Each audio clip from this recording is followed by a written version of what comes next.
الحمد لله رب العالمين، والصلاة والسلام على من أرسله الله رحمة للعالمين، وعلى آله وصحبه وإخوانه إلى يوم الدين. أما بعد، فالمعلوم أن التعبد بتحسين الصوت وترتيله إنما يكون لخصوص القرآن الكريم دون ما سواه، لقوله تعالى: ورتل القرآن ترتيلا، وقوله تعالى: وقرآنا فرقناه لتقرأه على الناس على مكث ونزلناه تنزيلا، ولقوله صلى الله عليه وآله وسلم: زينوا القرآن بأصواتكم، وقوله صلى الله عليه وآله وسلم: ما أذن الله لشيء ما أذن لنبي حسن الصوت يتغنى بالقرآن يجهر به. ومما لا يخفى أن الاستعاذة شرعت لابتداء القرآن صيانة للقراءة عن وساوس الشيطان، لقوله تعالى: فإذا قرأت القرآن فاستعذ بالله من الشيطان الرجيم. قال ابن حزم رحمه الله: قد صح إجماع جميع قراء أهل الإسلام جيلا بعد جيل على الابتداء بالتعوذ متصلا بالقراءة قبل الأخذ في القراءة، وليست الاستعاذة بآية من القرآن الكريم، وكل ما ليس منه لا يأخذ حكمه سواء من جهة التعبد أو الاستدلال إلا بدليل، ويسر الاستعاذة في الصلاة ولا يجهر بها. قال ابن قدامة: لا أعلم فيه خلافا.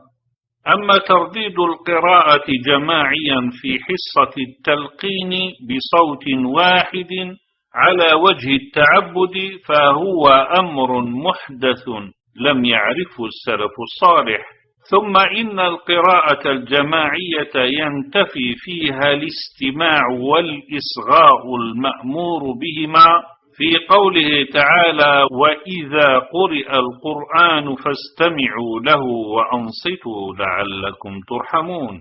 هذا ويجوز الاجتماع على قراءة القرآن كل واحد بانفراده أو بطريق الإدارة، فإن ميزتها أنها تساعد على تعلم القرآن وإتقان القراءة مع خلو هذه الطريقة من الإخلال بالاستماع المأمور به وتجردها من التشويش واختلاط الأصوات. وعلى هذا المعنى يحمل حديث أبي هريرة رضي الله عنه أن النبي صلى الله عليه وآله وسلم قال: ما اجتمع قوم في بيت من بيوت الله يتلون كتاب الله ويتدارسونه بينهم إلا نزلت عليهم السكينة وغشيتهم الرحمة وحفتهم الملائكة وذكرهم الله في من عنده. وحديث أبي سعيد الخدري رضي الله عنه عن معاوية رضي الله عنه أن رسول الله صلى الله عليه وآله وسلم خرج على حلقة من أصحابه فقال: ما أجلسكم؟ قالوا: جلسنا نذكر الله ونحمده على ما هدانا للإسلام ومن به علينا. قال: الله ما أجلسكم إلا ذاك؟ قالوا: والله ما أجلسنا إلا ذاك. قال: أما إني لم أستحلفكم تهمة لكم، ولكنه أتاني جبريل فأخبرني أن الله يباهي بكم الملائكة، والعلم عند الله تعالى.